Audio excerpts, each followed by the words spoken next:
안녕하십니까. 우리 선생님들 한 주간 잘 지내셨어요?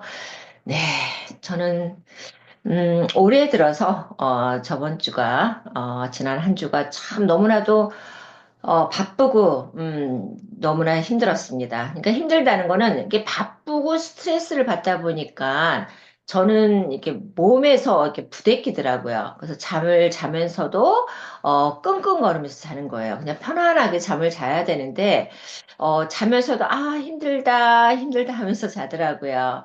우리 선생님들은 안 그렇죠? 네, 우리 선생님들은, 저같이, 좀 무식하게, 일을 하지는 않을 거라고 생각을 합니다. 저는 어떨 때 보면은, 제 일하는 스타일은 이게 좀 번개불에 콩구워 먹는다? 막 그냥 벼락치기, 그동안 쭉 편안하게 있다가 이게 벼락치기 하는 스타일이거든요. 이게 며칠 만에 뭐 한 달 할 걸 갖다가 2, 3일 만에 그냥 막 몰아쳐가지고 하는 스타일이다 보니까 그래서 제 자신이 힘든 것 같아요. 그래서 금요일 날 저녁에 이제 일주일간 바쁜 일 끝내고 금요일 날 자는데 아우, 막 혼자, 아이고, 힘들다. 이게 느낌으로, 정신적으로 힘들다, 힘들다. 그러면서 제가, 자고 있더라고요. 그래서 많이 잔 것 같은데 또 잠이 안 와. 그러면 유튜브를 보고 이제 시간을 보내야 되잖아요. 그래서 저는 또 이제 요즘은 옛날에는 유튜브를 안 보는데 올해부터는 이제 유튜브 짤막짤막한 거를 또 이렇게 보고 있어요. 그것도 드라마. 그래서 이제 드라마가 이런 게 있었고 전 드라마를 잘 안 보거든요.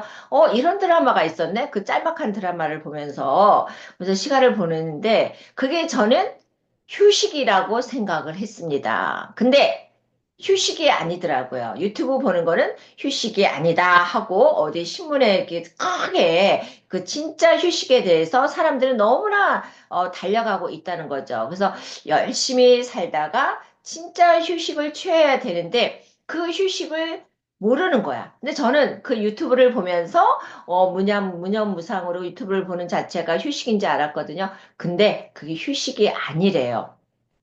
그냥 시간만 죽이는 거죠, 뭐, 시간만. 그래서, 신문을 보다 보니까 진짜 휴식의 그 5가지를 정해놨더라고요. 한번 선생님들, 같이 공유해보는 시간으로 하겠습니다.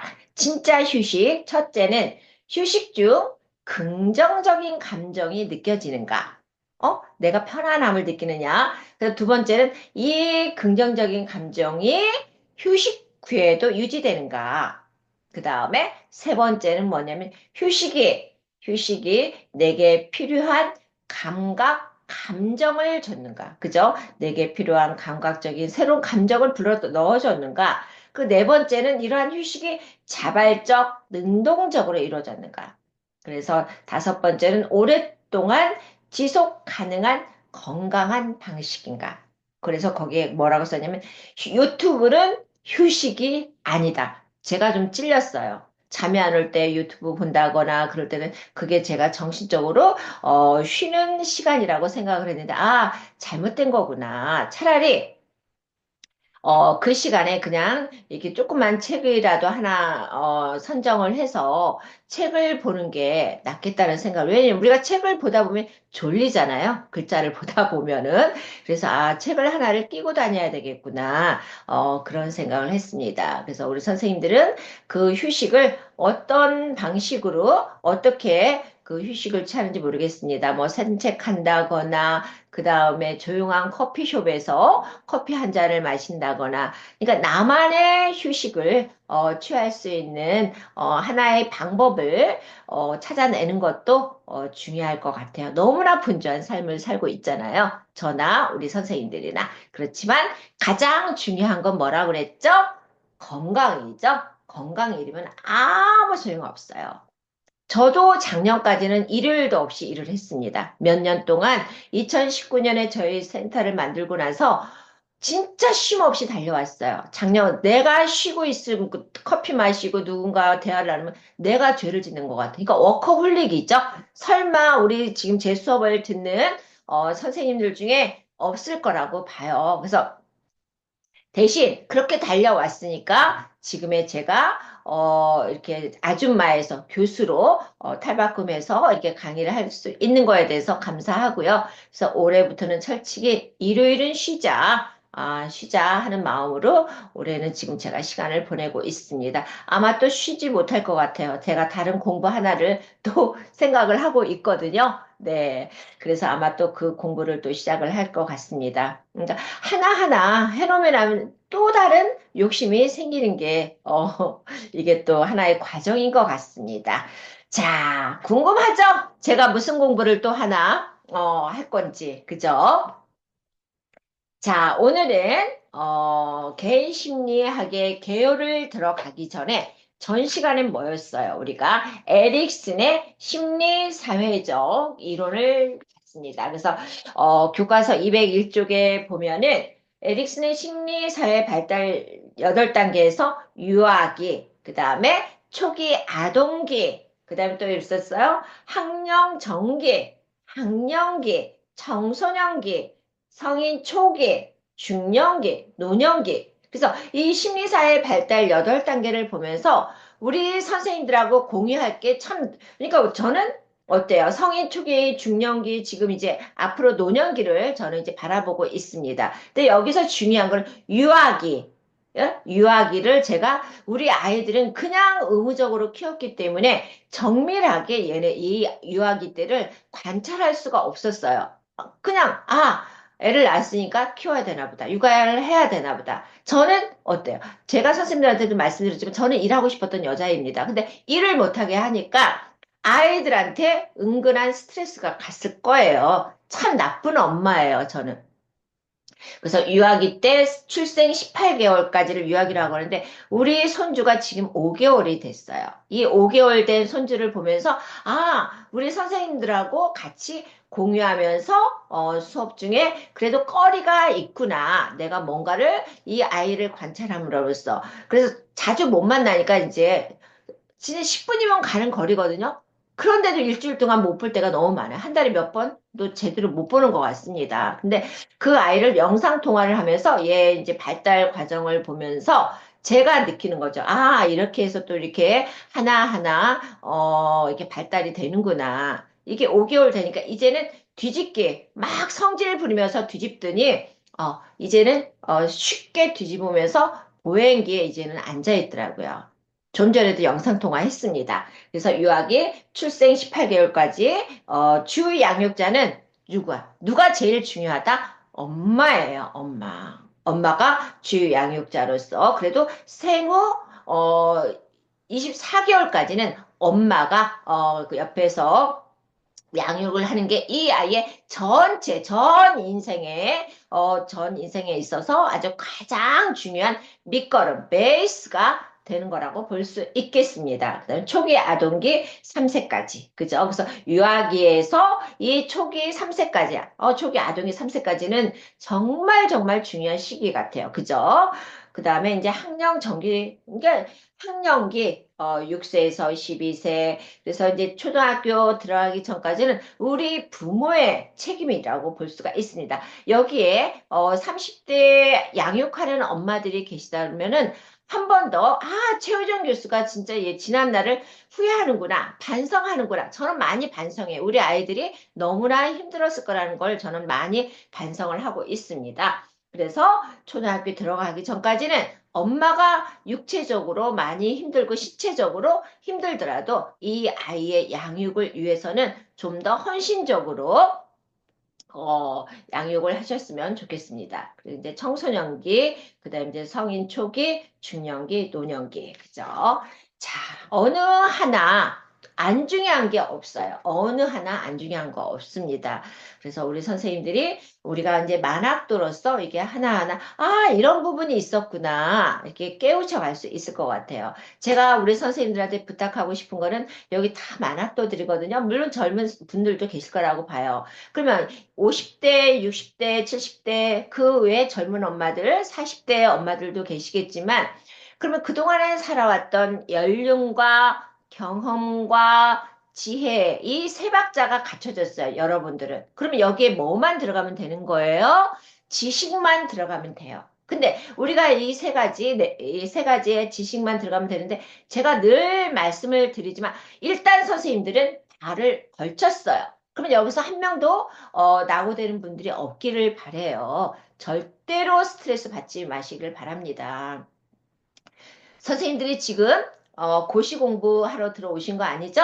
그죠? 고시 공부하러 오신 게 아닙니다. 그러니까는 어느 정도 릴렉스하게 그다음에 이제 시간을 내서 강의를 듣고 여기서 한 가지라도 선생님들이 기억할 수 있는 부분이 있다면 저는 성공한 거라고 저는 보고 있습니다. 아셨죠? 그리고 제가 여기서 지금 말씀을 드린 거는 뭐냐? 휴식. 선생님들만의 휴식을 갖기를 간곡하게 부탁드리고 싶은 거. 네. 자, 오늘 이제 아들러의 개인 심리학을 들어가도록 하겠습니다. 그래서 개인 심리학의 개요, 아들러의 생애와 사상, 인간관, 그 다음에 주요 내용을 이제 그 아들러의 주요 내용에는 뭐가 있는지를 좀 살펴보고요. 그 다음에 사회복지 실천과 연계 및 평가를 보도록 하겠습니다. 그래서 개인 심리학의 개요를 봅시다. 그래서 개인 심리학은 211쪽에 개인 심리학은 아들러에 의해서 정립된 이론이다. 그래서 이 아들러가 자신의 이론을 개인 심리학이라고 명명한 것은 뭐예요, 지금? 인간은 단일하고 분할할 수 없는 총체적인 존재. 따라서 그 자체로서 모순이 없는 통합된 실체로 보았기 때문에 이 아들러에서 정립된 개인 심리학은 인간에 대해서 현상학적 또 뭐예요? 사회학적 관점을 가진 심리 치료 이론인 동시에 사회 심리학이다. 자, 여기서 뭐라고 그랬어요? 아들러의 개인 심리학은 심리 치료 이론인 동시에 뭐라고요? 사회 심리학. 왜? 인간에 대해서 현상학적, 사회학적 관점을 가진 이론이라는 거죠. 그래서 이 아들러는 이 인간은 단일하며 분할할 수 없는 총체적인 존재로서 그죠? 그 자체가 모순이 없는 통합된 실체로 보았고 그래서 개인을 여기서 중점적으로 다루고요. 개인 심리학이라 아들러의 중점 다루고 또 성격 발달의 과정에서 개인 성격의 통일과 개인 성격 통일이래요. 그다음 통일하는 양식, 그다음에 열등감의 역할을 강조하고 있습니다.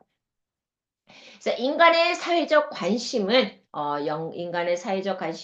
어떻대요? 선천적인 것으로 개인이 사회적 관계의 확대와 함께 경험하기 열등감은 그죠? 극복이라는 보상의 노력으로 여기서 뭐 인간의 사회적 관심이 선천적인 것은 개인이 어때요? 사회적 관계에서 그 유대 관계에서 우리가 폭넓게 지내고 있다는. 근데 이로 인해서 어때? 또 이 부분에서 열등감이라는 게 있습니다. 자존감이 낮은 사람들이 있어서 괜히 누가 뭐라고 안 했는데 그만의 열등감이 있었어요.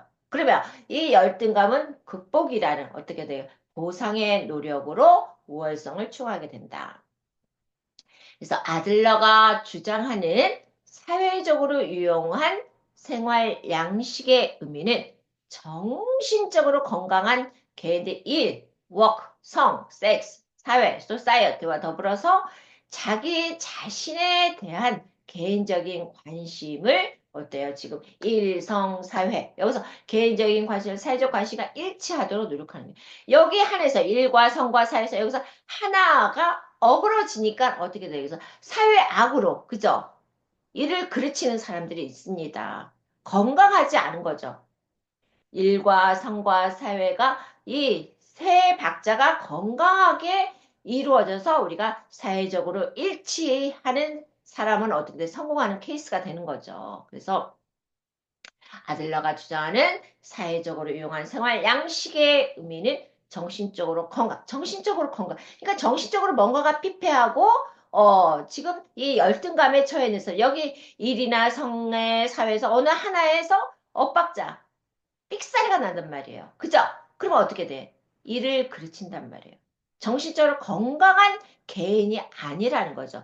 피폐한 개인이 되는 거야. 그래서 사회를 똑바로 보는 게 아니라 어때요? 삐껴나가서 이 사회를 바라보기 때문에 일이 벌어지는 겁니다. 그래서 아들러는 개인에 대한 독자적 전체성을 강조하면서 인간이 행동하고 움직이는 최대의 동기로 우월에 대한 욕구를 뽑았다는 거죠. 그래서 여기서 조금 가기 전에 한번 더 봅시다. 여기서 211쪽 맨 밑에 보면 아들러는 인간의 모든 행동이 목적성을 지니고 있고, 그죠? 인간의 모든 행동이 목적성을 지니고 있고, 미래의 목표를 향해 창조적으로 삶을 개척해 나간다고 보고 있습니다. 그래서 이 사람들은 우리가 진짜 이렇게 사람들을 만날 때 어때요? 일적으로 만날 때 그냥 만나나요? 어떤 목표가 있습니다. 어떤 목적이 있어요. 이 사람하고 만났을 때 사업적으로 어떤 목적을 이루기 위해서 만나는 거죠. 그래서 인간은 모든 행동이 어떤 목적성이 지니고 있고 미래의 목표를 향해서 창조적으로 지금 선생님들은 어때요? 미래의 목표를 위해서 어떻게 창조적으로 지금 여기서 일을 만들어가고 있는 그저 추구하고 있는 삶을 개척해 나간다고 볼 수 있습니다. 그래서 인간은 삶을 개척해 나가기 위해 누구나 가지고 있는 궁극적인 목표를 가상적인 최종 목표. 그러니까 궁극적인 목표를 누구나 지금 제가 지금 이제 박사학위까지 다 했어요. 하고 나니까 지금 또 하나가 눈에 들어왔어. 다문화 사회에서도 이 공부도 해놓으면 좋겠구나. 그래서 제가 이제 이것도 준비하려고 이제 다른 교수님이랑 같이 스타트를 하려고 그랬거든요. 그 공부를. 근데 이 교수님은 또 다른 박사 공부를 하고 있는 거야. 산업기사 쪽으로 해가지고. 그래서 기다려줄 수가 없겠더라고요. 그래서 이번 주에 등록해서 저라도 빨리빨리 시작을 해야겠다는 생각을 하고 있습니다. 그러니까 저도 하나의 공부가 끝나고 나니까 그 다음에 목표가 또 생기는 거야. 그래서 여기서 궁극적인 목표를 가상적인 최종 목표라고 부른다. 271쪽에 있습니다.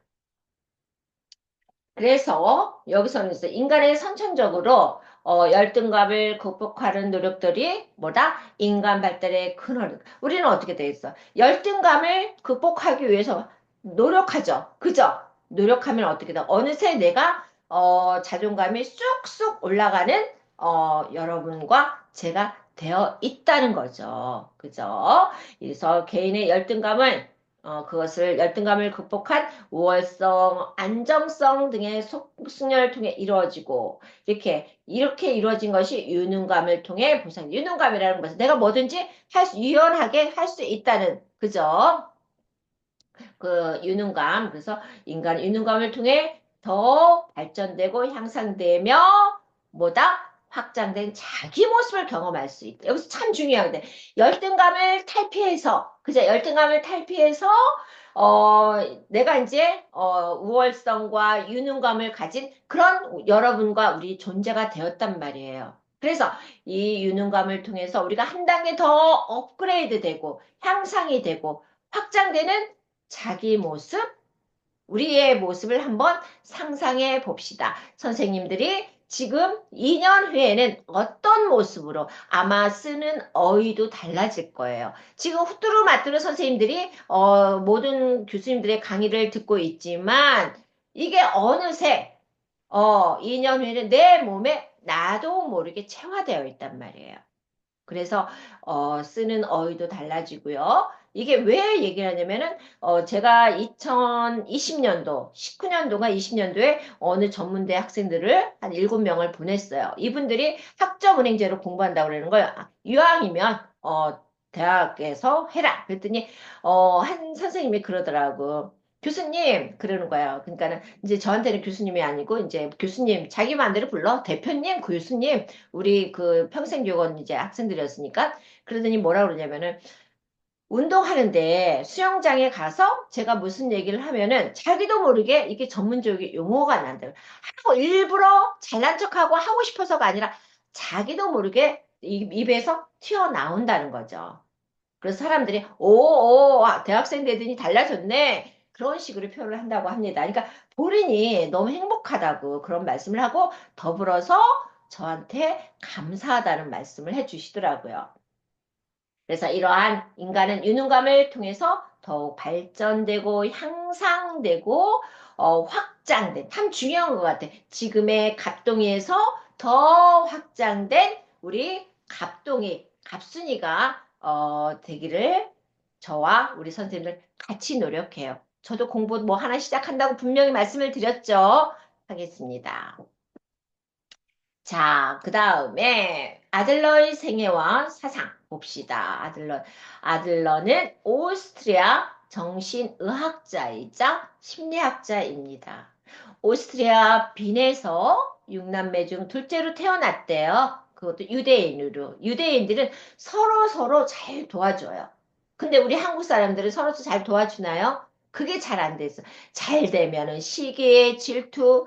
저는 진짜 옆에서 잘 되는 사람이 있으면 너무너무 이렇게 올려주고 싶어요. 근데 이 열등감에 뭔가가 꼬여 있는 사람들은 시기와 질투가 사로잡혀 있다는 거죠. 그래서 제 수업을 듣고 있는 우리 선생님들은 남이 잘 됐을 때 진짜 짝짝꿍 이게 어수선필 수 있고 진짜 이 꼬여 있는 마음이 아니기를 바래요. 아마 그런 분들 없을 거라고 봅니다. 그런데 이 유대인들은 서로 도와준다. 그래서 유대인들이 전 세계적으로 땅, 부자, 건물 부자가 많은 게 유대인이에요.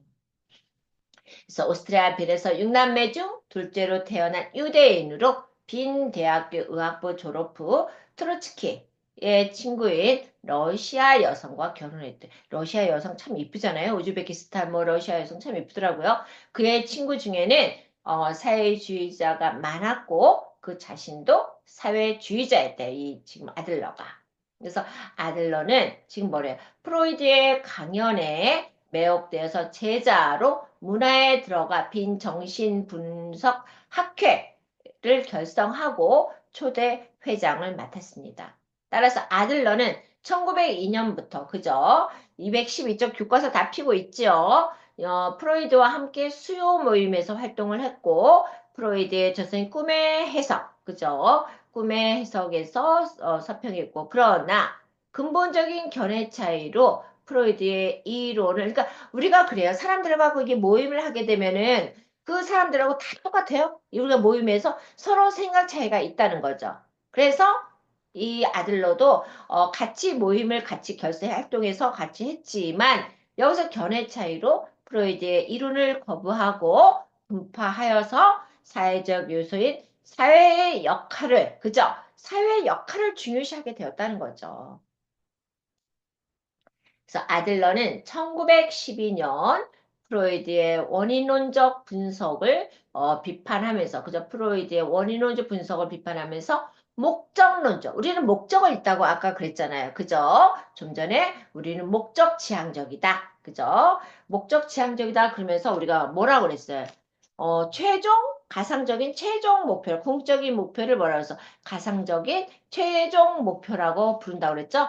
궁적인 목표를 뭐란다? 가상적, 궁극적인 목표. 우리가 목적은, 그죠? 궁극적인 최종 목표. 그래서 이 아들러는, 그래서 이 목적론적 분석의 기반인 자신의 학설을 개인 심리학, 인디비주얼, 그죠? 개인 심리학이라고 이름을 짓고 동료들과 함께 개인 심리학회를 설립했습니다. 그래서 프로이드의 정신학회, 정신분석, 그 다음에 또 뭐 있었어요?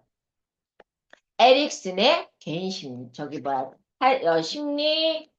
사회적 이론, 그죠? 심리 사회적 이론, 에릭슨의 심리 사회적 이론. 그러면 아들러 하면은 개인 심리학, 이 정도는 그냥 알고 있으면 되겠어.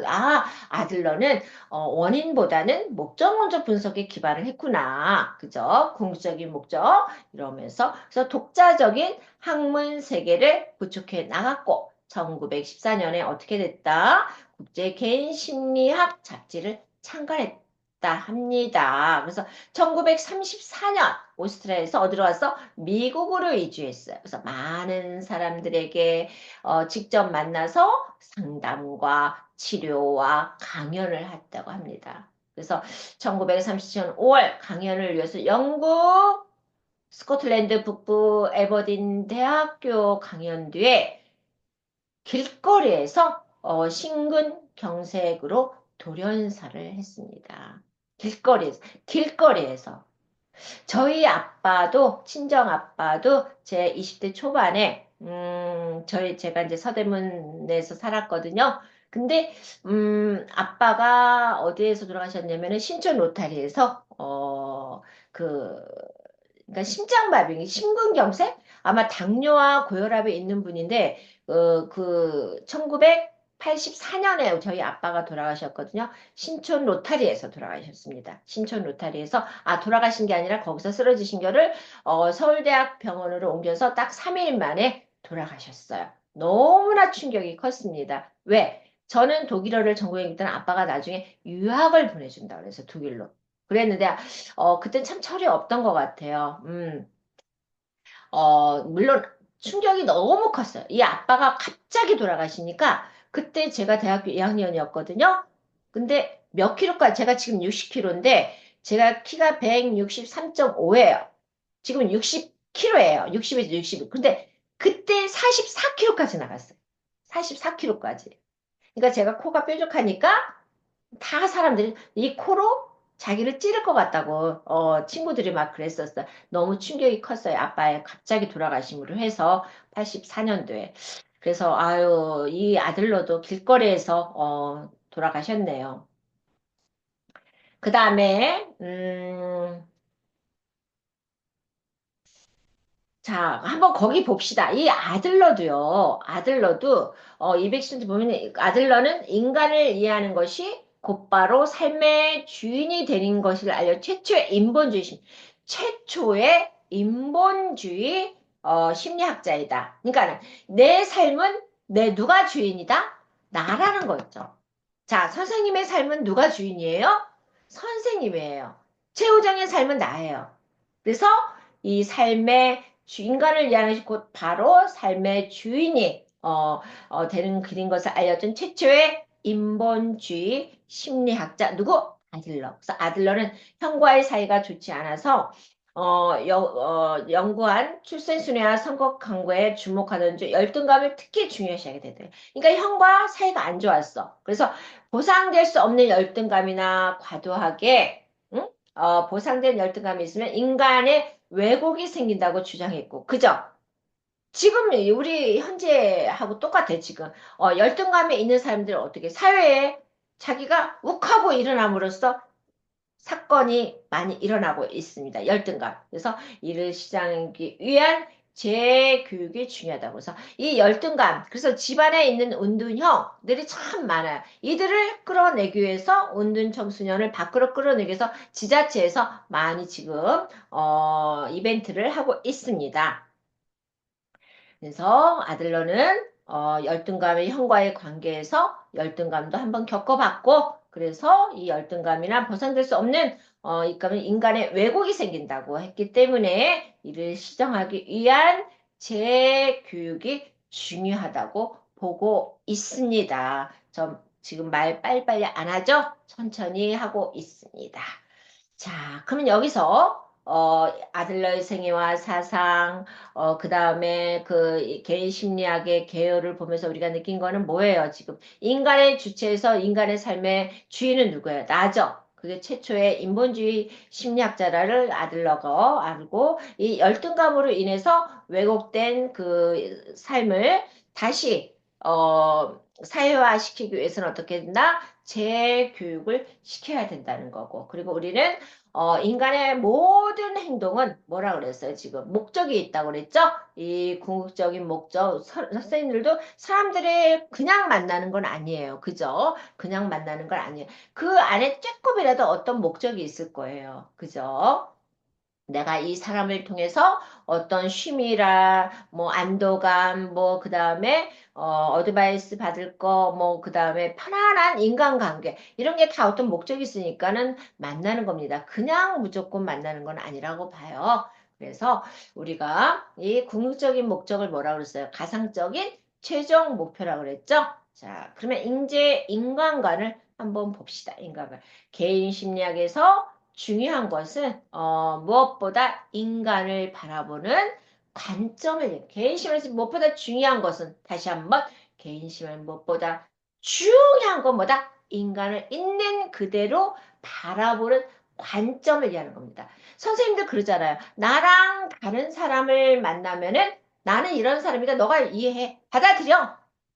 그럴 게 아니라 서로 다른 환경에서 우리는 다 여태까지 성장을 해왔습니다. 어떻게 A와 B가 똑같을 수가 있어요. 그죠? 우리가 있는 그대로 받아들이고 이해하고 사람은 바뀌지 않아요. 절대로 바뀌지 않습니다. 제가 인성이라는 건 뭐라 그랬어? 우리 딸이 지금 5개월 된 손주를 보면서 자기 아들을 보면서 너무나 행복하고 그 행복한 마음이 이 아이에게 전해져 있어요. 인성은요, 사람의 인성은 50%는 유전적으로 태어나고요, 30%는 환경, 20%는 노력이에요. 어제 무슨 일이 있었냐면은 이 회장님이 대단하신 분이세요. 고양시에서 천평에 한옥주택에 사시는 분이고 되게 진짜 멋있는 분이에요. 80대인데 이제 그분이 다 재산을 다 이루고 여기 집은 별장을 쓰려고 이제 고양시에 사뒀던 건데 서울에서 사시다가 이렇게 오셨어요. 그래서 이제 한 30년을 살면서 물론 그분하고의 수준은 어느 정도 안 맞겠죠. 그러면서 어제 말씀하신 데 손주가 지금 2살, 4살입니다. 이 아이들을 강남으로 보내야 될까 말까? 그걸 엄청 고민을 하고 계시더라고요. 응? 엄청 고민을 하고 계셔요. 저도 강남의 선릉역에서 살다가 왔기 때문에 어떨 때는 후회하게 돼요. 후회하면서도 내가 강남에 살아서 나는 일하지 않았을 거다. 남편의 틀 안에 갇혀 있을 거라는 생각을 해요. 근데 그분이 뭐라 그러냐면 인성을 추구하는 이 아이로 키울 것인가. 그냥 학원비 여기서 100만 원이면 들어갈 걸 갖다가 300만 원짜리 과외를 시키는 강남으로 갈 것인가. 그 2살, 4살을 이 할아버지가 고민을 하고 있더라고요. 그래서 우리가 인간을 바라보는 이 관점을 어떻게 바라보느냐, 이 아이를 어떻게 성장할 것인가, 그죠? 참 많은 고민이, 근데 뭐가 정답은 아닌 것 같습니다. 그래서 저는 어제 그 회장님이 그런 말씀을 하시면서, 제가 답을 내릴 수 있는 부분은 아니에요. 그러니까 그 회장님이 알아서 그 손주 2살, 4살짜리를 이제 본인이, 이 세상에 없을 때 이 아이들이, 그래도 사회의 중요한 일꾼으로, 만들기 위해서는 어떻게 할 것인가, 지금부터 강남으로 보낼 것인가, 그러면서 딱 하시는 말씀이, 그래, 인성이 중요하다는 거죠. 그래서 인간을 바라보는 관점을 이해하는 거. 아들러는 인간을 사회적 맥락 속에서 그죠? 우리는 인간은 사회적 맥락 끊임없이 변화하고 발전하는 목표 지향적인 존재를 봅니다. 저는 우리 선생님을 또 다시 말씀을 드리지만 선생님은 여기서 뭔가에 발전하고 변화하기 위해서 지금 학교에 오신 겁니다. 지금 만학 들어서 공부를 하고 계시는 겁니다. 그죠? 여기 안에서 선생님들이 60에서 이 끝난 게 아니에요. 그죠? 끝난 게 아니고 지금 이 학교라는 맥락 속에서 학교라는 울타리에서 끊임없이 변화하고 발전해 가는 우리 선생님이라는 그런 존재라는 거죠. 딱 들어맞죠? 이 개인 심리학적으로 우리 선생님들 저는 지금 어떻게 됐어요? 저도 지금 박사학위를 했지만 저도 하나의 점프하기 위해서 그 부분에서 하나의 박사가 있으니까 이거 하나는 더 또 있으면 더 좋겠다는 생각에서 또 하나의 목표가 생긴 거죠. 그래서 어제 저녁에 결정을 했어요. 그래서 이제 수강비를 내고 저도 한 1년 반 걸릴 것 같아요. 그래서 1년 반 공부를 시작을 하려고 합니다. 그래서 그다음에 이제 열등감은 타인과의 비교를 통해 보다 나은 자기 완성을 추구하게 하는 의지로 긍정적인 동기부여 역할을 한다고 봅니다.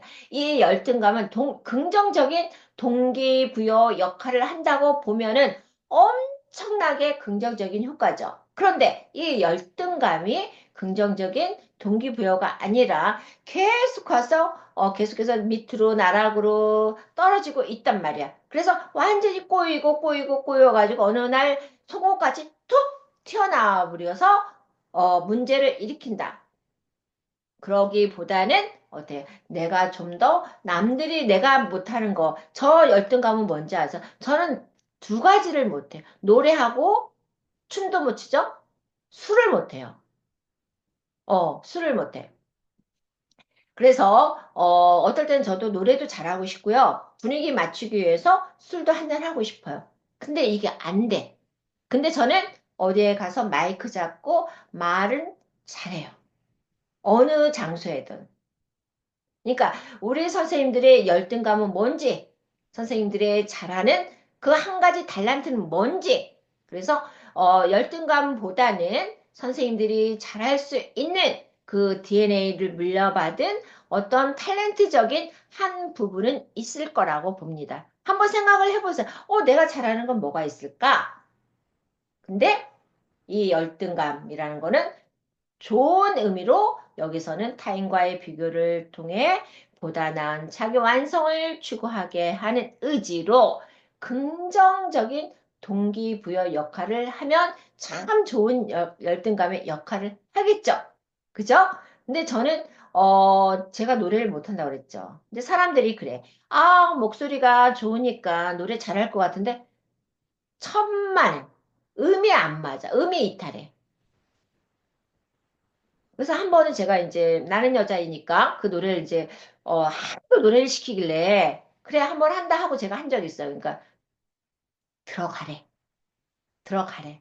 제가 지금 여기서 노래를 할 수는 없고요. 아마 선생님들 기절할 것 같아요. 제가 여기서 지금 제가 유일하게 어디 가서 노래 시키면 나는 여자이니까 그거 하거든요. 책을 읽는 거야. 책을 읽는 거야. 나도 잘하고 싶어. 근데 다른 목소리로 나오는데 어떡하리요? 그러니까 노래 못하는 사람들 이해해 주세요, 선생님들. 아셨죠? 그들도 미쳐버리려고 그래. 노래 못하는 거에 대해서. 자, 또한 인간은 현상적 자아에서 뭐랄까 가공적 목적을 그저 픽션을 가공적 목적을 끊임없이 추구하는 어, 창조의 존재, 책임지는 존재, 선을 실현하는 존재로 완성을 향해 가는 형성되어 가는 존재라고 주장하고 있습니다. 그러니까 현상적 자아에서 보이는 그대로에서 가공적 우리가 궁극적인 목적을 뭐라고 그랬어요? 가상적 최종 목적이라고 그랬죠. 가상적 최종 목적. 그럼 여기서 가공적 목적을 어때요, 지금? 현상적 자아에서 가공적 목적을 끊임없이 우리가 상상을 하는 거. 갑순이가 나중에 공부해서 사회복지사로 아니면은 지역사회에서 이런 관련된 일을 한다. 이렇게 내가 어떤 역할을 할 수 있다는 거를 그러면 내가 선생님들 늘 그러죠. 준비되어 있는 자에게는 언젠가는 받아 먹을 수 있고요. 기회가 반드시 옵니다. 어떤 기회가 왔는데 내가 받아 먹을 수 있는 자세가 안 되어 있어. 말짱 도루묵이에요. 그래서 할 때 하라 이 말씀입니다. 그래서 인간은 현상적 자아에서 가공적 목적을 끊임없이 추구하는 창조의 존재. 그래서 아들러의 이론은 인간을 성장 모형에 근거하고 있고요. 그래서 가치, 신념, 목표, 관심, 태도, 개인의 현실적 지각과 같은 내적 결정 인자를 강조하고 있습니다. 따라서 심리학에 있어서 접근의 선구자로 그죠? 인간에 대한 이해를 총체적, 사회적, 목표 지향적, 인본주의의 최초의 이론을 정립한 사람이 아들러라고 그랬죠. 그래서 인간에 대한 이해를 총체적이고 사회적이고 목표 지향적이고 인본주의적 접근의 개척가라고 할 수 있습니다. 이 아들러는. 아시겠죠? 그래서 아들러는 여기서 중요한 거는 이 가공적 목적을 끊임없이 추구한단 말이야. 그죠? 끊임없이 내가 뭐를 할까? 뭐를 할까? 뭐를 할까? 뭐를 할까? 자, 선생님들도 상상을 해보세요. 그냥 사회복지 공부만 하실 게 아니라, 아, 2년 후에는 그래도 내가 사회복지 자격증도 나오고, 아, 이걸 연계해서 아니면, 아, 이거를 우리가 운전면허증 있죠. 운전면허증 가지고 있는 것처럼 이걸 가지고 있는다. 자, 저는 여기서 물러나고 다음 시간에 뵙도록 하겠습니다.